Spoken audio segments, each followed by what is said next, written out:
हाँ, नवकार मंत्र का न होना चाहिए तो वो 7 सागरोपम के पापों का नाश कर सकता है। सागरोपम यानी आप कल्पना कर सकते हो सागरोपम कितना? हम तो सुनते हैं कि 33 सागरोपम का आयुष्य है। 7वीं नरक में भी कितना आयुष्य है? 33 सागरोपम। और अनुत्तर विमान में वहाँ भी 33 सागरोपम। यानी पाप भी अगर करो तो 33 सागरोपम तक भोगना है, और पुण्य भी करो तो 33 सागरोपम तक तुम्हें भोगना है। यानी कर्म सत्ता का न्याय अटल है, निष्पक्षपात में। पुण्य करो तो भोग भी इतना मिलेगा, पाप करो तो दुख भी इतना पड़ेगा। उसमें कोई दया माया शांति कुछ नहीं है, बिल्कुल निष्पक्षपात न्याय है, कुदरत का अटल न्याय है। तो 7 सागरोपम के पाप नाश यानी क्या? एक सागरोपम का नाप शास्त्रों में क्या बताया गया है, क्योंकि आंकड़ों में बताया नहीं जा सकता। इतनी अनगिनत संख्या है कि आंकड़ों में बता नहीं जा सकता, इसलिए उपमा के द्वारा बताया गया। जैसे पूर्व का नाप बताया तो भाई एक हाथी के वजन के बराबर स्याही से लिखते जाओ, कितने पन्ने लिख सकते हो, उतनी कल्पना कर सकते हैं। लिखने कोई बैठता नहीं है, उतना ज्ञान उसको कहते हैं एक पूर्व का ज्ञान। तो एक उपमा से बताया गया, आंकड़े से नहीं बता सकते, क्योंकि इतना आंकड़ा ही बड़ा नहीं है दुनिया में। तो वो आंकड़े के सामने उपमा बता करके कहते हैं कि अगर 8 मील लंबा, 8 मील चौड़ा और 8 मील गहरा ऐसे कोई खड्डे की कल्पना करो। कितना लंबा? 8 मील। यहाँ से कितना लंबा होगा? 8 मील पे क्या आता है? गोता से भी आगे जाएगा, बराबर, गोता से भी आगे चला जाएगा। अब खाली कल्पना करो कि यहाँ से गोता तक का ही कल्पना करो, ज़्यादा नहीं, गोता तक लंबा, उतना ही चौड़ा, उतना ही गहरा भी। और इतना लंबा चौड़ा गहरा वो खड्डा, युगलिक के बालक के बाल इतने कोमल और इतने पतले होते हैं, इतने मुलायम होते हैं, उस बाल के इतने छोटे छोटे टुकड़े करो कि जिसका 2 टुकड़ा हो ही न सके। इतने बारीक कतरन कर दो उसकी, काट काट के, और उस बाल से वो खड्डा पूरा भर लो। कितना भरो? तो इतना ठस ठस के भरो कि उसके ऊपर चक्रवर्ती की सेना चली जाए तो एक तसु भर भी दबे नहीं, यानी पत्थर जैसा भर लो बालों से। और हर 100 साल में एक बाल उसमें से निकालते जाओ। पूरा खड्डा खाली होने को कितना समय लगेगा? हाँ? और उतने काल को क्या कहा? एक पल्योपम। एक पल्योपम कहा।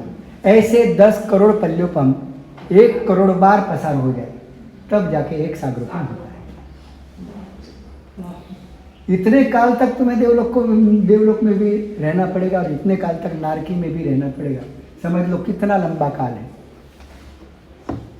यहाँ कितनी 24 बीतता है, कितने काल भी 33 सागरोपम में कितने भगवान यहाँ हो जाएंगे, और वहाँ वो गया हुआ जीव नरक में ही पड़ा रहेगा। एक ही भव उसका इतना लंबा चौड़ा होगा।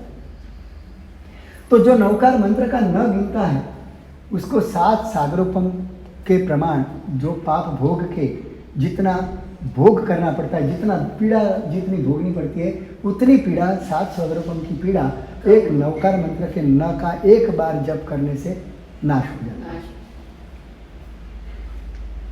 क्या ताकत है, क्या सामर्थ्य है नवकार मंत्र के न का।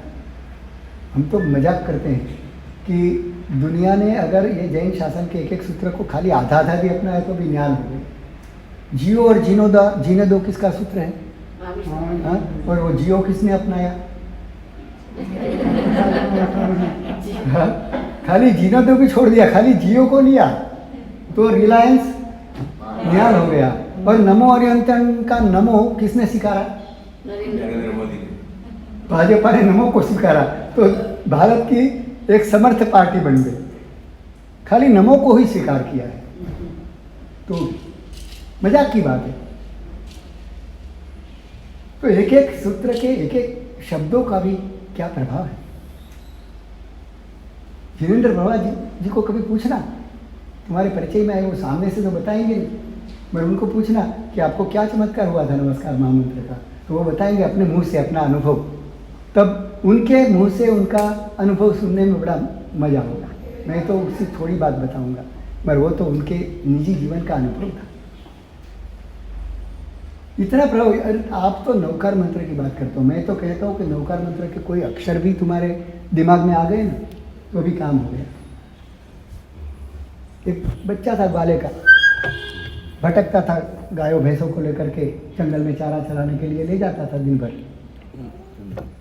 जाड़े के दिन थे, बड़ी कड़ी कड़ाके की ठंडी थी और उस ठंडी में किसी महात्मा को खुले शरीर ध्यान करते हुए देखा। तो वो बच्चा, उसको लगा कि ये कमाल है, इसके पास क्या मंत्र है कि इतनी कड़ी ठंडी में भी वो खुले शरीर खड़े हैं और एक रोआ तक उसका ध्रुजता नहीं, कांपता नहीं, और मैं इतनी कंबल ओढ़ के खड़ा हूँ और मैं कांप रहा हूँ। उसको लगा इसके पास कोई महान मंत्र है, वो मंत्र लेना चाहिए जिससे मुझे जंगल में बहुत काम लगेगा, जाड़े के दिनों में बहुत उपयोगी होगा। ऐसा समझ के उसने वो वहीं बैठ गया। देखा कि महात्मा बात करने के योग्य हो जाए तब मैं बात करूं। अभी तो वो ध्यान में खड़े थे। कुछ समय के बाद जब ध्यान पारा और आंखें खोली तो उस बच्चे ने पूछा, ग्वाले का बच्चा, उसने पूछा कि आपके पास ऐसा कौन सा मंत्र है कि जिससे इतनी कड़ाके की ठंडी में भी आप बिना कुछ प्रभाव पाड़े अपने आप को इतना स्थिर रख सकते हो। तो महात्मा ने बताया कि और कुछ नहीं है, हमारे पास तो ये नमोकार मंत्र है, नमो ओरियंताणम। तो कि महाराज मुझे कृपा करो, मुझे ये वो मंत्र दे दो, मुझे बहुत उपयोगी चीज़ है, मुझे रात दिन जंगल में आना पड़ता है तो मुझे बहुत उपयोगी होगा, आप मुझे वो मंत्र दे दो। तो कहले इतना भोला बच्चा, महात्मा ने सोचा कि ये भोलेपन में ही इस नवकार के ऊपर अगर उसकी श्रद्धा हो गई तो उसका काम बन जाएगा। महात्मा ने उसको नमो ओरियंताणम वगैरह 9 पद सिखा दिए, बार बार रटवाए, याद कर लिया उसने, और अब उसको वो धुन लगी है। नमो ओरियंताणम नमो सिद्धाणम करता रहता है जंगल में जब भी जाता है। और महात्मा ने ये भी बता दिया कि इस मंत्र से तुझे जो चाहे सब मिल जाएगा, तुझे कोई चीज़ की कमी नहीं रहेगी, और कभी कोई आपत्ति भी आ जाए तो यही तुझे बचा लेगी। और उसको इतनी श्रद्धा बैठ गई कि एक महात्मा ने दिया हुआ है, सामने से दिया हुआ है, बड़ा खुश था। और एक दिन बाढ़ आई थी नदी में, भयंकर बाढ़, दूसरी तरफ उसके पशु थे, उनके पास जाना बड़ी आवश्यक हो गई। तो उसने सोचा कि कैसे जाऊं, क्या करूं, इतनी बाढ़ है, पानी बड़ी तेज गति से बह रहा है और पशुओं को छोड़ के यहाँ मैं रह नहीं सकता, उस किनारे जाना बहुत ज़रूरी है। और वो उस प्रवाह में जंप लगा दी, और जंप तो लगा दी मगर पीछे से कोई बहुत बड़ा कांटे से भरा पैर टूट करके उस बाढ़ में आ रहा था और उसमें वो उलझ गया। अब अपने आप को बचाने की कोई क्षमता नहीं थी, कोई गुंजाइश नहीं थी। तो उसने सोचा कि अब मेरा क्या रक्षण, तो वो तुरंत वो नमो ओरियंताणम को याद करता है। अब याद नहीं आता, एक तरफ पीड़ा है, मर रहा है, अंतिम समय आ गया है और उस समय उसको वो नवकार बिल्कुल विस्मृत हो गया, याद नहीं आता है। तब वो सोचता है कि अब क्या मुझे याद नहीं आ रहा, हे भगवान, हे गुरुदेव, कुछ याद करवाओ। तो उसको कुछ याद आया, आणम ताणम ऐसा कुछ याद आया और वो बोलने लगा, आणम ताणम कुछ ना जानम, आणम ताणम कुछ न जानम, साधु का वचन प्रमाणम। साधु का वचन ही प्रमाण करता हूँ, उसी के मैं शरण जाता हूँ। वो वचन अब याद में मैं भूल गया हूँ, कुछ जो याद है वो आनंद ताणम कुछ न जानम, साधु का वचन प्रमाणम। ऐसा बोलते जाता है, मन में ये भाव करता है तो वो बच जाता है। शास्त्रों में दिए गए उदाहरण, शास्त्र कभी गलत नहीं कहते। हमें कोई श्रद्धा पैदा करने के लिए कोई गलत दृष्टांत नहीं देते, जो वास्तविक बनी हुई घटनाएं हैं वही वो बताते हैं। मेरे जीवन की घटना में बता सकता हूँ कि ये नमोकार मंत्र के द्वारा कितना प्रभाव मैंने भी देखा हुआ है। क्योंकि मेरे मन में ये क्यों आया था कि मैं जब दीक्षा नहीं ली थी तब हमारे गांव में एक महाराज साहब आए थे, आपने शायद नाम सुना हो तो, बंधु त्रिपुटी का, जो तिथल बलसाड़ के पास में समुद्र के किनारे पर उन्होंने अपना आश्रम भी बनाया है। जिमचंद रवैया जी वगैरह 3 भाई थे, तीनों भाइयों ने दीक्षा ली थी छोटी उम्र में, तीनों ने। पिताश्री ने भी ले ली थी, माताजी ने ले ली, बहन ने ले ली, पूरा परिवार दीक्षा के अंदर आ गया था। और वो छोटी उम्र के थे तो गुरु के प्रति भी उनका बहुत सद्भाव था। गुरु को भी लगता था कि ये बहुत आगे जा कर के महान व्यक्ति बन सकता है। उनकी वाणी में भी उस समय से ही एक शक्ति थी। ये सब गुरु ने परखा और गुरु ने कहा कि तुम ऐसा करो, एक सरस्वती की साधना कर लो। पिंडवाड़ा के पास अजारी गांव है, राजस्थान के कोई होगे तो पता होगा। पिंडवाड़ा के पास अजारी गांव है, बिल्कुल नदी के किनारे पे है। और वहाँ सरस्वती का बहुत प्राचीन स्थान है। एक बिल्कुल महादेव का मंदिर है और उसके बिल्कुल बगल में ही सरस्वती माता का छोटा सा मंदिर है। तो उनके गुरु महाराज वगैरह पिंडवाड़ा में विराजमान थे। उन्होंने कहा तू अजारी जा। अजारी वहाँ से 3-4 किलोमीटर के अंतर पर है, कुछ ज़्यादा लंबा नहीं है। तू अजारी जा कर के माँ सरस्वती की साधना कर, तेरी विद्या बहुत बढ़ेगी। और गुरु ने उसको मंत्र दिया सरस्वती का। और वो खुद और दूसरे महाबल विजय जी वगैरह दूसरे 3-4 साधु थे, उनको भी, वो भी छोटी उम्र में दीक्षा ली थी। तो सबको वहाँ सरस्वती की साधना के लिए गुरु ने भेजा और वो वहाँ चले गए। गए तो गए, मगर हुआ क्या कि वो मंदिर का दरवाज़ा बाहर से बंद था और दूसरा एक दरवाज़ा महादेव जी के मंदिर से ही गुजरता था कि मंदिर के पीछे का जो दरवाज़ा था वो अगर खोलो तो सीधा मंदिर में भी जा सकते थे। एक दरवाज़ा वो भी था। और उन्होंने देखा कि बाहर से बंद है तो अपन अंदर से चले जाते हैं। तो महादेव जी के मंदिर में जाकर के पीछे का दरवाज़ा खोला और जैसा ही खोला पीछे मधुमक्खियों का छत्ता था, तो किसी पता नहीं था। अचानक मधुमक्खियाँ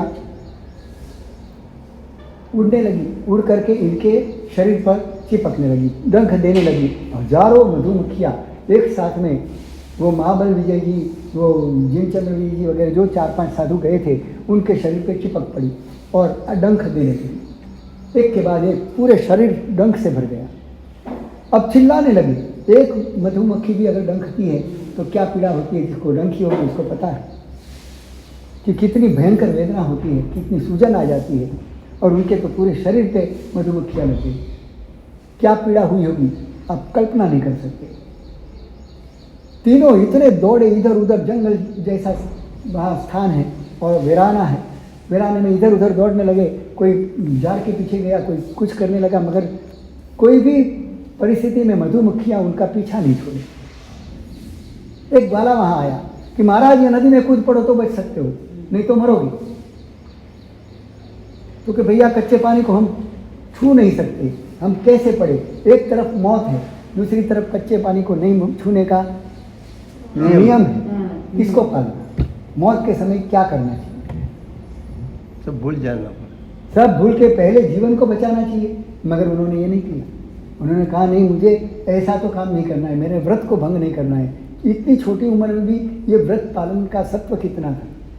और वो नहीं पड़े पानी में, थोड़ी देर में बेहोशी आ गई, इतना जहर फैल गया शरीर में।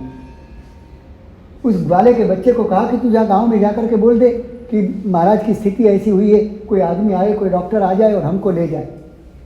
हम यहाँ से अब एक कदम नहीं चल पाएंगे क्योंकि जहर पूरे शरीर में व्याप्त हो चुका है, हमारा शरीर कमज़ोर होने जा रहा है, बेहोशी हमारे सर पे सवार हो रही है। तू जल्दी जा, दौड़ करके किसी को बुला के लेके आ जा। वो ग्वाले ने देखा, अब वो बचा भी नहीं पाएगा क्योंकि मधुमक्खियाँ नहीं तो उसके पीछे पड़ जाएगी। और वो दौड़ा, गाँव में गया। गांव में जाकर अपनी बकरियों को छोड़ करके वो चला गया गांव में। गांव में जाकर के महाराज को बात की, डॉक्टर को बुलाया और उन सबको लेकर के आने में, छोटा गांव, जल्दी मिले नहीं कोई व्यवस्था। और वो काल, उस समय में इतनी यातायात की व्यवस्था भी नहीं थी। बड़े 4-5 घंटे के बाद डॉक्टर वहाँ पहुँचे। 5 घंटे में तो जहर कहाँ रुकता है, पूरे शरीर में फैल चुका था। लगभग बेहोशी तो पूरी बेहोशी ही थी। और उस समय डॉक्टर ने आकर के देखा। डॉक्टर ने कहा कि इनका बचना बहुत मुश्किल है, इनको उठा के ले लो। तो एक एक आदमी ने एक एक साधु को उठाया और उठा करके अपने पिंडवाड़ा की ओर चल दिए। रास्ते में उनको दस्त लगे, उल्टियाँ होने लगी, जोर जोर से उल्टियाँ होने लगी, जोर जोर से, इतने पतले दस्त होने लगे। उठाने वाला उठाए तो भी कैसे उठाए, उनके शरीर पर ही उल्टी हो जाए, उठाने वाले के शरीर पर। ऐसी स्थिति आ गई और इतनी भयंकर स्थिति। और उसमें पिंडवाड़ा जाते जाते लगभग 10-12 उल्टियाँ हुई, 10-12 बार दस्त लगे। उससे फायदा ये हुआ जहर निकल कि उसके शरीर का सारा जहर निकल गया। होगा दवाई। डॉक्टर को कोई ज़्यादा प्रयास नहीं करना पड़ा और बच गए। पूछा कि क्या किया तुमने ऐसी स्थिति में, क्योंकि एक ही काम किया। हमको लगा कि अब बचने की कोई संभावना नहीं है और हमें इससे बचाने वाला और कोई नहीं है। नमोकार मंत्र, वो सब सूत्र, यही हमारे बचाने के लिए साधन है। और उस समय गुरुदेव ने कभी बताया था कि कभी ऐसी आपत्ति आ जाए कि तत्काल हमें फल चाहिए, 2 मिनट की भी दूरी नहीं चाहिए, अभी बोला और अभी मिलना चाहिए। ऐसी जब जल्दबाजी हो और पूरा उल्टा हो रहा हो, ऐसे समय के नमोकार मंत्र उल्टे से गिनना, सीधा नहीं। वह सब गरम उल्टे से गिनना, भवे भवे पास जिन चंद्र से शुरू करो, मगर वह सब गरम उल्टे से गिनना बड़ा मुश्किल होता है। नमोकार मंत्र तो फिर भी अपन धारणा करके गिन सकते हैं। तो उस समय उन्होंने नमोकार मंत्र उल्टा, यानी परमम हवै मंगलम मंगलान्ते सर्वेसिन सर्व पावपणासनो एसो पंचनमुक्कारो नमो लोके सर्वसावणम नमो वैचायनम नमो आयर्याणम नमो सिद्धाणम नमो हरियाणम, ऐसे नीचे से ऊपर की गिनती करी। उल्टा नवकार गिनने से तुम्हारा उल्टा काम सीधा हो जाता है। ये नवकार मंत्र का प्रभाव है। तो उन्होंने उल्टा नवकार गिना, मगर वह सकर्म उल्टा नहीं आता था, तो वह सकर्म सीधा गिनना शुरू किया कि जैसा आता है वैसा ही करो। तो एक नवकार, एक वह सकर्म, एक नवकार उल्टा, एक वह सकर्म सीधा, एक नवकार उल्टा, एक वह सकर्म सीधा, ऐसा गिनना शुरू किया। 9 महीने। तो इससे उनके शरीर का सारा जहर निकल गया और वो बिल्कुल 4-5 साधु बच गए, उनको कुछ नहीं हुआ। ये बात मेरे दिमाग में बैठ गई कि कभी ज़रूरत पड़े तो ये उल्टा नौकर अपने काम का है। तब तक मुझे पता नहीं था कि उल्टे नौकर गिनने से क्या फ़ायदा होता है। और मेरे जीवन में भी ऐसी घटना घटी। मैं भी एक बार बम्बई से अचानक हमारे गांव गया, तो विरार स्टेशन से अगासी गांव, बम्बई में जो गया होगा पता होगा, विरार वसई गांव है। तो विरार से अगासी जैन मंदिर है, वहाँ पर मैं रहने वाला। तो विरार उतर के रिक्शा पकड़ी और जैसे ही रिक्शा चालू हुई, एक काली बिल्ली आड़ी उतरी। ऐसे मैं मानता नहीं था, मगर उस दिन क्या मालूम, मन में ऐसा लगा कि यार आज काली बिल्ली कहाँ से उतर गई, कुछ अमंगल ना हो जाए, कुछ अशुभ ना हो जाए। अब रिक्शा में तो मेरे अलावा और भी 4 यात्री थे, 5 लोग बैठे हुए थे। अब कोई जैन था, कोई अजैन था, 2 तो मंदिर जाने वाले यात्री भी थे। तो मैंने सोचा दूसरों को छोड़ो, मेरे बुआ का लड़का भी मेरे साथ में था, तो क्या करें। रिक्शा वाले को बताने का कोई मतलब नहीं था कि ऐसी अंधश्रद्धा की बात करूँ तो वो मानेगा कि नहीं मानेगा, भाई तुमको नहीं शंका है तो उतर जाओ, ये बोलेगा तो मैं कहाँ दूसरी रिक्शा ढूंढूँ। इसलिए मैंने उसको बोलना छोड़ दिया, मन में खाली उल्टा नौकार और वह सब गर्म गिनना शुरू कर दिया कि कहीं कोई अमंगल हो रहा हो तो बच जाए, हमारा कोई उल्टा न बने। इस भावना से उल्टा नौकार गिनना शुरू किया, वह सब गर्म सीधा गिनना शुरू किया। और हमारी स्कूल आई, विरार से लेकर के अगासी तक तो पहुंच गए, बस वहाँ से हमारा पहुँचने का अंतर एक समझो कि मुश्किल से 1000 कदम बाकी रहा था या 500 कदम बाकी रहे थे। और अचानक उस रिक्शा वाले को कोई भाव हुआ कि पीछे मुड़ के उसने यात्री को पूछा कि तुमको यहाँ उतरना है कि आगे जाना है। ये पूछने के लिए वो ऐसा किया तो रिक्शा का हैंडल ऐसे हो गया, पूछने के लिए वो मुड़ा था और उतने में हैंडल ऐसा हो गया। तो बाहर जो मकान था उसके पगथिए के ऊपर उसका अगला व्हील और पिछला व्हील चढ़ गया, तो रिक्शा ऐसी होके सीधी पलट गई। अब चालू रिक्शा में पलट गई और सामने से बड़ी बस, वो बस स्टैंड पे खड़ी थी और चालू ही हुई थी। बस स्टार्ट हुई और अचानक हमारी रिक्शा पलट गई। पलटते ही एक व्यक्ति के पाँव पे रिक्शा का पूरा वजन आ गया, उसको तो फ्रैक्चर हो गया। मेरे बुआ का लड़का था, उसके हाथ में टिपोई थी लकड़ी की, वो टिपोई उसको ऐसे लगी, इधर और इधर सब लग गया, घाव लग गया, बहुत गहरा घाव लग गया, खून बहने लगा। रिक्शा वाले को खुद को कांच लगी, आगे का कांच फूट गया तो कांच लगे। और मेरे पास में बैठा हुआ था, उसके चश्मा फूटे और चश्मा फूट करके यहाँ कांच घुस गई इधर ऐसे। और मैं अकेला एक ही था जिसको एक खरोच तक नहीं है, एक खरोच तक नहीं है। और मैं खड़ा बीच में, रिक्शे को उठा करके मैंने बचाया सबको, वो बाहर निकाला उसका पाँव वगैरह। यानी मैं भी रिक्शा का ही एक अंग होते हुए भी नवकार मंत्र ने मुझे कैसा बचा दिया, खाली एक खरोच तक नहीं। मैं भी हैरान था कि क्या बात है, इसके फ्रैक्चर हो गया, इसको इतना गहरा घाव लगा है, यानी कोई भी घायल होने में बाकी नहीं रहा, एक सिर्फ मैं ही अकेला बचा हुआ था। मुझे परमात्मा ने बचा लिया। ऐसे तो कई अनुभव मेरे जीवन में हैं। हम यार करते करते एक बार जोधपुर गए। जोधपुर में सारे एरिया के जितने मंदिर थे उनके दर्शन करने निकले, तो ऐसे ही दर्शन करते करते गौरव का तालाब नाम की जगह है जोधपुर में, अगर वहाँ का कोई हो तो पता होगा। आपको पता है गौरव का तालाब? तो गौरव के तालाब पे हम गए। वहाँ पे एक छोटी सी टेकरी के ऊपर भगवान पार्श्वनाथ का मंदिर है, पद्मावती माता का पास में ही उसको लग के ही मंदिर है, और दूसरी एक छोटी सी टेकरी है, वहाँ पे भी दूसरा एक पार्श्वनाथ भगवान का मंदिर, और बिल्कुल उसको लग के बहुत बड़ा तालाब है, और वहाँ यति जी रहते थे, इसलिए वो गुरुओं का तालाब कहा जाता है। नाम ही उस जगह का गुरुओं का तालाब है। तो हम भी वहाँ रुके, जगह बड़ी सुहावनी लगा कि ये जगह तो बहुत अच्छी है। फिर मंदिर में गए। जैसे ही पार्श्वनाथ भगवान के मंदिर में दाखिल होते हैं उसके पहले पद्मावती का मंदिर यहाँ आता है। जैसे यहाँ से जाना है तो पद्मावती का मंदिर यहाँ आएगा, यहाँ से गुजरा और पद्मावती मंदिर में माता जी का मुँह इस तरफ है। जैसे मैं उसके पास से गुजरा तो मुझे ऐसा फील हुआ कि कोई ऊर्जा, एक महान शक्ति मुझे टच होकर के गई, ऐसा मुझे एहसास हुआ। तो मैंने देखा क्या है, देखा माँ पद्मावती का मंदिर था। मुझे लगा स्थान तो जागरूक है, लगता है कि ये यहाँ की देवी बिल्कुल जीवंत है। गया पार्श्वनाथ भगवान के मंदिर में बैठा, चैतन्य वगैरह करके मन में भाव आया कि ये जागरूक देवस्थान है, यहाँ कुछ साधना आराधना करेंगे अपन। तो 3 दिन रहने का नक्की किया। उस दिन तो हम पहुँचे ही थे, दूसरे दिन से तेला करने का नक्की किया, तेला करके अपन जाप करेंगे। माँ पद्मावती का जाप करने का भाव हुआ तो मैं वहीं रुक गया और पद्मावती का जाप करके दोपहर के समय में नीचे बैठा ही था उपासना में, और एक सुशीलाबेन नाम की व्यक्ति जो पास में ही प्रताप नगर जो कॉलोनी सोसाइटी है, नाम भूल गया उस सोसाइटी का, वहाँ से वो दर्शन करने आई। बहुत समय के बाद कोई साधु वहाँ आए थे, पता लगा तो हमें अरे दर्शन करने के लिए वो आए।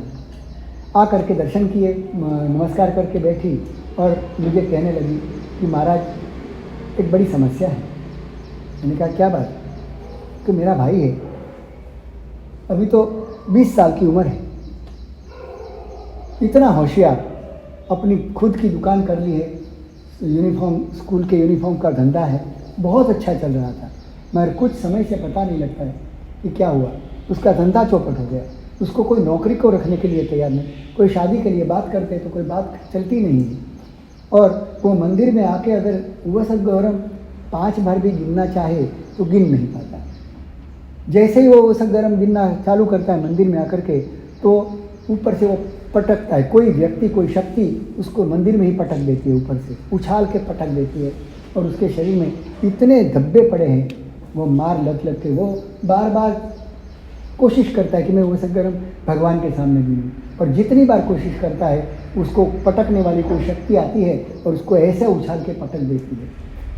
अब क्या है हमें कुछ पता ही नहीं लगता। आप कुछ करो मेरे भाई के लिए। वो बर्बाद हो गया पूरा, और बिल्कुल डिप्रेशन में आ गया है, इतना हताश हो चुका है। 20 साल की उम्र है, अभी तो उगती जवानी है, और ऐसी स्थिति है। गुरुदेव हम बड़े पीड़ित हैं, हम क्या करें? तो मैंने कहा ठीक है, मैं कुछ जानता तो हूँ नहीं, फिर भी लेके आना। गुरुदेव की कृपा से मुझे जो वासक्षेप और मंत्र मिला है वो मंत्र करके मैं उसके कल्याण की कामना करके वासक्षेप डाल दूँगा। मैं कोई विधि जानता नहीं हूँ, ये पहले समझ लेना। और मैं जानता भी नहीं था, बिल्कुल सत्य मैंने बता दिया था कि कोई मेरे पास कोई चमत्कार की अपेक्षा रख के आए और कोई चमत्कार दिखे नहीं तो लगेगा कि महाराज के पास तो कुछ है नहीं, खाली बातें ही करते हैं, ऐसा नहीं लगे। इसलिए मैंने कहा कि भाई मैं कोई विधि जानता नहीं, सिर्फ शुभ भाव से मैं वासक्षेप डाल दूंगा, अगर उसका कल्याण होना होगा गुरुदेव की कृपा से तो हो जाएगा। और वो अपने भाई को लेकर के आई, यशवंत नाम था उसका। मैंने पूछा उसको कि भाई क्या होता है, तो फिर गुरुदेव क्या करूँ, कुछ समझ में नहीं आ रहा, और अब जीवन से थक चुका हूँ, लगता है जीवन का क्या मज़ा है, कुछ भी नहीं बचा मेरे जीवन में। जहाँ भी जाता हूँ लोग मुझे तिरस्कार करते हैं, इतना बड़ा धंधा करने वाला, इतनी छोटी उम्र में इतना जमाया हुआ, मगर क्या हुआ कुछ पता ही नहीं लगता। मैंने कहा ठीक है भाई। मैंने उस समय हमारे वर्धमान मंत्र की विद्या गुरुदेव ने पन्यास पदवी दी थी, तो ताज़ा ही वर्धमान विद्या मंत्र दिया था, तो उसकी साधना मैं उन दिनों में करता था। तो मैंने वासक्षेप लिया, गुरुदेव को याद किया, दादा गुरुदेव बापजी महाराज को याद किया और फिर उनका आह्वान किया कि गुरुदेव आप अपने हाथ से इस व्यक्ति को वासक्षेप डाल दो, वो बड़ा पीड़ित है। नवकार महामंत्र का स्मरण किया, उपसंहरण भी गिना 7 बार, यानी 1 नवकार 1 उपसंहरण, 1 नवकार 1 उपसंहरण, ऐसे 7 बार मैंने गिन करके संकल्प किया कि बस इसका कोई प्रभाव हो तो उसकी जो भी पीड़ा है, जो भी समस्या है, उसका निराकरण हो जाए, उसको अच्छा हो जाए। बस इस शुभ कामना के साथ और गुरुदेव को याद करके कहा कि आप ही अपने हाथ से वासक्षेप डालने आओ और इसका कल्याण कर दो। मेरी कोई गुंजाइश नहीं, मेरी कोई औकात नहीं है कि मैं ये इतना बड़ा कार्य कर सकूं। आपकी शक्ति है, गुरु की शक्ति इसमें काम कर सकती है। गुरु को बड़ी दिल से याद किया और बुलाया कि आप मेरे हाथ में अपना हाथ का संक्रमण कर दो और आपके हाथ से इसको वासक्षेप डाल दो। और मैंने वो संकल्प करके गुरुदेव को याद किया और गुरुदेव ने आकर के उसको वासक्षेप डाला और चमत्कार हुआ। उछला, इतना उछला कि छत को उसका सर टकराने का ही बाकी रहा था बस, और ऊपर से सीधा नीचे गिरा। नीचे गिरा तो मैं तो डर गया, मुझे लगा कि इसको कुछ हो जाएगा तो सीधा आरोप मेरे पे ही आएगा कि इन्होंने कुछ किया। और इतना ही नहीं, वो गिरने के बाद अपने आप को ऐसा मरोड़ने लगा, जैसे अपन कपड़ों को निचोड़ते हैं वैसे अपने आप को मरोड़ने लगा। मुझे लगा ये तो मर जाएगा अभी। उसकी गुंडी भी ऐसे करने लगा, वो हाथ भी ऐसे घूमने लगा, कमर से ऐसा ट्विस्ट होने लगा। मुझे लगा कि अब इसको क्या करेंगे, और सर पछाड़ने लगा। तो मैं तो वहाँ अकेला बैठा था, आवाज़ हुई, ऊपर से नीचे गिरा तो आवाज़ धमाका हुआ, तो तुरंत मेरे शिष्य वो महावीर महाराज वगैरह सब आ गए और आकर के दोनों हमने पूरा बल लगा करके उसको पकड़ा, तो हम दोनों को ऐसा करके भगा दिया, उसको फेंक दिया। हमारी कोई ताकत नहीं थी कि उसको हम संभाल पाए, और वो अपना सर पटकने लगा। मैंने उसके सर के नीचे ऐसा हाथ रख दिया कि हाथ इसके ऊपर, तो अपना सर पटक, नहीं तो टूट जाएगी हड्डी, खोपड़ी फट जाएगी। इतना ज़ोर ज़ोर से वो पटकने लगा। मेरे हाथ की हड्डी की हालत ऐसी हो गई, मुझे लगा मेरी हड्डी तो टूटेगी, उसकी टूटेगी कि नहीं पता नहीं, मेरे हाथ की हड्डी टूट जाएगी। इतना ज़ोर ज़ोर से पटकता और हमारे कंट्रोल में भी नहीं आए। मैंने सोचा कि अब क्या हो गया, अभी मुझे तो कोई विधि आती नहीं है, इसका भूत भगाए तो कैसे भगाए। अब वो तो जाग गया भूत, और भूत को शांत करने की कोई विधि मुझे पता नहीं। मैं डर गया, मुझे लगा ये उसकी बहन भी बैठी है, उसकी साक्षी में मर जाएगा तो मेरे पर मर्डर का आरोप आ जाएगा। इतनी मेरी धड़कनें बढ़ गई, अब करूँ तो क्या करूँ। चारों ओर से घिर गया। मुझे लगा कि अब कुछ भगवान के सिवा कोई मुझे बचाने वाला नहीं है। और मैंने वो मुट्ठा वासक्षेप का भरा, नवकार मंत्र वो संहरण, वापस 1 नवकार, और उसके ऊपर ऐसे जोर से फेंका कि कोई शक्ति हो, नेगेटिव शक्ति, तो इसके मार से भाग गया। ऐसा मैंने 27 मुट्ठी भर के वासक्षेप उसके ऊपर डाला। 27 बार मैंने वो संकरम नवकार मंत्र गिना और वर्धमान विद्या करी, और 27 के बाद वो शांत हुआ। मेरी धड़कनें शांत हुई। मुझे लगा हाश बच गए, नहीं तो आज तो मौत निश्चित थी। अपमान अपयश मिलना निश्चित हो गया था। और वो शांत हुआ। फिर मैंने पूछा भाई तू है कौन, तो कि मैं ये शमशान का देव हूँ, शमशान का देव हूँ। मैंने कहा तेरा नाम, तू क्या कहाँ रहता है, तो क्या प्रतापनगर के शमशान का हूँ, मेरा नाम राजू था। बोलने लगा। फिर मैंने कहा भाई तू यहाँ क्यों आया क्यों है, तो कि मुझे उस बाई ने भेजा है, उसकी जो बुआ है उसने मंत्र से, एक भरवाड़ बाई है उसके द्वारा ये मंत्र किया है, मुसलमानी मंत्र है, और वो कब्रस्तान है वो मुसलमान का था, उसके द्वारा इसके ऊपर विधि करी है और मुझे मंत्र से वश करके इसकी जान लेने के लिए भेजा है। ऐसा वो बोलने लगा। उसकी बहन ने पहली बार सुना, वो तो बोलने लगी कि महाराज तुम्हारा चमत्कार ज़बरदस्त है। मैंने बोला बोलना ही मत, मेरा कोई चमत्कार है ही नहीं, मैं कुछ जानता भी नहीं तो अभी लाइन लग जाएगी इधर कि महाराज बड़े चमत्कारी आ गए। हाँ, मेरी मुसीबत पड़ जाएगी, मुझे कोई विधि आती नहीं है, ये तो कोई योग संयोग होगा तो ये जाग गया है, बाकी मेरी कोई औकात नहीं है, मैं कुछ जानता भी नहीं हूँ, किसी को बताना भी नहीं। मैं तो इससे अभी छुटकारा पाना चाहता हूँ कि ये कहाँ से जाग गया। ये तो बेचारा समझो कि बैठ गया। अब उसको मैंने समझाया, भाई ऐसी दूसरे की जान लेना कितना पाप होता है कि महाराज पाप पुण्य की बात हमको मत समझाओ।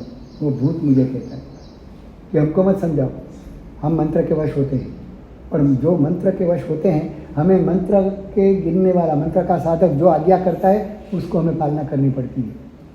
हम उसको बदल नहीं पाते, हमारी शक्ति नहीं कि हम बदल सकें, क्योंकि मंत्र की शक्ति बहुत बड़ी होती है, देव को भी वश में ले लेती है और फिर वो उसकी आज्ञा के अनुसार ही होता है। उसको बहुत समझाया मैंने, पर वो समझने को ही तैयार नहीं। आधा घंटा लगभग उसके पास मैंने माथा पच्ची की, मगर वो समझने को तैयार ही नहीं। मैं बोला मैं तो हेल्पलेस हूँ, तुझे जाना तो जा, अब तेरी मर्जी, मैं तो और क्या कह सकता हूँ। तो मैंने जाने की अनुमति दी। फिर वो बोला कि ऐसे तो मैं नहीं जा सकता। मैं बोला क्यों नहीं जा सकता, जाओ, जाना हो तो जाओ। तो कि नहीं जाऊँगा। क्यों? तो कि तुमने अपने मंत्र से मुझे बांध दिया है, अब तुम जब तक मंत्र करके वो वासुकी मेरे पर नहीं डालोगे तब तक मैं भी यहाँ से निकल नहीं पाऊँगा, क्योंकि तुम्हारे मंत्र का एक बंधन, एक आवरण मेरे पर आ गया है। उस आवरण को मैं नहीं तोड़ सकता, क्योंकि आपके पास जो मंत्र है वो हमारा जो मंत्र किया हुआ है जिसने, उससे अनेक गुना शक्तिशाली है। इसलिए उस मंत्र के बल पर तो मैं बाहर नहीं निकल पाऊंगा, मगर तुम्हारा मंत्र कई गुना अधिक शक्तिशाली है, उस मंत्र के कवच को मैं तोड़ नहीं पाता। इसलिए आप उस मंत्र को वापस ले लो, ऐसा लेकर के तुम बास्केट डाल दो तो ही मैं निकल सकता हूँ। मुझे लगा अब तो बाजी मेरे हाथ में, अब भूत के हाथ में कुछ नहीं है, अब उसको मैं बांधना चाहूँ तो बांध के रख दूँ। तो मैं तो बिल्कुल राजा पाट में आ गया कि अब तो अपने हाथ में है, भाई तू मेरी शर्त मानता है, इसको कुछ नहीं करेगा, इसका मित्र बन के रहेगा, इसको बिल्कुल सहाय करेगा, इसकी तरक्की हो, ऐसे काम तुझे करने हैं। अगर तू ये शर्त मानता है तो तुझे छोड़ता हूँ, नहीं तो नहीं छोड़ूंगा। नहीं तो तेरी इच्छा से जाना हो तो जा, मैं कुछ नहीं कर सकता। अब तो मैं राजा हो गया था, अब क्यों मैं छोड़ूँ। एक शक्ति आ गई अपने को। मुझे पता लगा पहली बार कि मेरे नौकर में ये ताकत है, तब तक पता नहीं था। उस दिन मुझे एहसास हो गया कि मेरे मंत्र में उसके मंत्र से कई गुना ज़्यादा ताकत है। तो मैंने कहा मैं नहीं दूंगा। अब मेरे को भूत का डर भी निकल गया। पहले तो बहुत डर गया था, मगर जैसे ही उसने कहा कि तुम्हारे मंत्र से मैं बन गया हूँ, तो मैंने सोचा अपनी जाल पावरफुल है, उस जाल में उसको फंसा सकते हैं। तो मैंने कहा कि मेरी शर्त मानो तो ही तुझे छोड़ूंगा, तो कि मैं नहीं मान सकता, मैं उस मंत्र से बंधा हुआ हूँ। मैंने तो ठीक है, मेरे मंत्र से भी बंधा है, तुझे किसकी आज्ञा माननी है तू नक्की कर। मैं नहीं कहूँगा कि मेरी मान, तुझे जिसकी माननी है उसकी माननी, मगर मैं नहीं छोड़ूंगा, ये नक्की बात। वो मुझे पाँव पड़ने लगा बार बार, महाराज मुझे क्षमा कर दो, मुझे जाने दो, मुझे जाने दो। मैंने कहा नहीं जाने दूंगा, तुझे जाना है तो मेरी शर्त पहले स्वीकार करनी पड़ेगी। अब मैं बिल्कुल अपनी बात पे अड़िग था, और वो अपनी बात पे अड़िग रहना चाहता था, मगर नहीं रह पाया। समय बहुत बीत गया। फिर उसने कहा कि ठीक है, आप क्या कहना चाहते हो बोलो। मैंने बोला इसकी तरक्की करना तेरे जिम्मे है, इसका धंधा बराबर चलना चाहिए, इसको लड़की मिलनी चाहिए, उसको संसार छोड़ना होगा, भिक्षा लेने के लिए भी तुझे मदद करनी होगी। अब वो सदगरम मंत्र भगवान के मंदिर में नहीं गिन सकता है, क्योंकि तू बीच में आता है। अब उसको नवकार मंत्र और वसगरम गिनने देना पड़ेगा, वो अपना प्रभाव बताएगा, क्योंकि वो गिनने लगेगा तो मेरी शक्ति खत्म हो जाएगी। मैं बोला वो जो होना है हो, तू अब उसका मित्र बन के रहेगा, तू छोड़ भी नहीं सकता। मैं समझता हूँ तू मंत्र से बंधा है, इसको छोड़ के नहीं जा सकता, तू इसके साथ रहना, मगर मित्र बन के। आज तक तू दुश्मन था, आज से तुझे उसका मित्र बनना है, ये मेरी आज्ञा है। अगर इस आज्ञा के बाहर तू गया तो तुझे पता है मेरे पास कैसा मंत्र है, मैं तेरी मिट्टी पलित कर दूंगा। अगर तूने कुछ गड़बड़ की, इस आज्ञा के बाहर तू गया तो मैं मिट्टी पलित कर दूंगा। ऐसा मैंने तो तीसरा नेत्र खोल दिया। ऐसा मैं सामान्यतया गुस्सा नहीं होता, मगर उस दिन मेरे में गुस्सा भी आ गया कि तू क्या समझता है। अब पता लग गया कि अपने पास सुदर्शन चक्र है, क्यों चिंता करनी। उसने कबूल किया, मगर शर्तें रखी। वो बोला मेरी भी एक शर्त माननी पड़ेगी उसको। मैं बोल तेरी शर्त क्या है। तो कि उसको बोल दो कि कभी वो ब्लू कलर का शर्ट नहीं पहनेगा। मैं बोला ठीक है मान लिया। ब्लू कलर उसके लिए निषेध कर दूंगा। फिर दूसरी शर्त क्या है, तो उसको बोलना प्रताप नगर के इस शमशान में कभी आए नहीं, भूल चूक से भी नहीं आए, नहीं तो मर जाएगा। तो बोला ऐसा कैसे हो सकता है, वो यहीं तो रहता है, उसके घर की कोई मृत्यु हो जाए तो प्रताप नगर में ही दाह देने के लिए आना पड़ेगा, और तू कहता है कि वहाँ आना ही नहीं, तो कैसे संभव। ऐसे तो किसी के मौत उसके घर में कोई हो तो उसको आना पड़ेगा कि नहीं, किसी के भी मौत पे उसको नहीं आना है। नहीं मैं ऐसे कैसे हो सकता है, दाह देने को तो लिए तो वहीं आना पड़ेगा। तो कि एक छूट देता हूँ, अगर उसका खून का संबंध जिसके साथ है उसकी मौत हो और वो आए तो वही छोड़ूंगा, अगर किसी गैर व्यक्ति के मौत के समय वो आया तो उसी समय मर जाएगा, फिर बचेगा नहीं। मैंने कहा ठीक है, वो बता दूँगा। तीसरी बात, तो कि कहीं भी मुर्दा आता हो तो वो सामने नहीं जाएगा, मुर्दा आते ही वो पीछे मुड़ होकर के कहीं और चला जाए, मगर मुर्दे के सामने कभी जाएगा नहीं। ये 3 शर्त मेरी है, अगर उसको मंजूर है तो मैं तुम्हारी सारी शर्त मंजूर करता हूँ। मैंने कहा तेरी सारी शर्त मंजूर, अब जा। वो बोला अब बास्केट डाल दो तो जाऊँ। फिर मैंने बास्केट तैयार किया, मेरे मन में विचार भी आया ये चला तो जाएगा, अब उसका कोई काम मुझे पड़े तो उसको कैसे बुलाना, वो भी पूछ लूँ कि भैया तेरा कभी काम मुझे पड़ जाए तो तू वापस कैसे आ सकता है, वो बता। वो बोला कि इसको छोड़ के मैं जाऊँगा तो नहीं कहीं, ठीक है कि मैं अब मित्र बन के रहूँगा, मगर रहना पड़ेगा मुझे उसके साथ। तो आप जब भी मुझसे बात करना चाहो तो इसके सर पे तुम्हारा मंत्रित किया हुआ वास्केट डालना, मैं उसके शरीर में आ जाऊँगा और फिर आपसे बात करूँगा। मैं बोला ठीक है जाओ। ऐसा करके मैंने उसके ऊपर वास्केट डाला मंत्र करके और वो चला गया। उस दिन से कभी मुझे काम पड़ता, जोधपुर से मैं आसपास के एरिया में भी घूमा, तब कभी काम पड़ता तो उसको बुला लेता और वो आ जाता और वास्केट डाल के कुछ पूछना होता दैवी भाषा में तो मैं उसको पूछ लेता कि इसको ये समस्या है, क्या कारण है, क्यों होता है, इसका क्या निवारण है। तो उसको कुछ तो ज्ञान होता है ना दैवी शक्ति से, अवधि ज्ञान जैसा, विभव ज्ञान जैसा, उसके बल पर वो बता देता था। तो 2-4 लोगों के काम अच्छे हो भी गए। मैं तो ये कहना चाहता हूँ कि अपने महामंत्र में क्या ताकत है वो जानने के लिए मैंने उसको एक दिन पूछा कि भाई ये मंत्र मैंने भी किया और उसने भी किया, उन दोनों में इस मंत्र की ज़्यादा शक्ति है कि इसकी ज़्यादा शक्ति है। कि महाराज तुम्हारा जो मंत्र है ना उसको कोई काट नहीं सकता, इतना पावरफुल है, इतना शक्तिशाली है कि मैं उसको काट नहीं पाया दैवी शक्ति होने के बावजूद। यानी तुम्हारा जो मंत्र है वो बहुत ही शक्तिशाली है, ये बताया। फिर उनके घर वाले तो बड़े राजी हो गए, पहली बार ये सब देखा और सुना तो घर वालों ने नक्की किया कि महाराज अब तो तुम्हारे निश्रा में हमें पद्मावती पूजन पढ़ाना है। मैंने कहा ठीक है, 1-2 दिन में रखो तो मैं रह जाता हूँ, नहीं तो फिर मुझे बिहार करना है। तो 2 दिन में रुक गया, 2 दिन में वहाँ रुक करके पद्मावती पूजन का आयोजन किया। अभी आज छोड़ देता हूँ क्योंकि बैठना है, कल बाकी की बात कर दूँगा। फिर क्या हुआ वो मुझे याद करवा देना, मैं भूल जाता हूँ। बंद।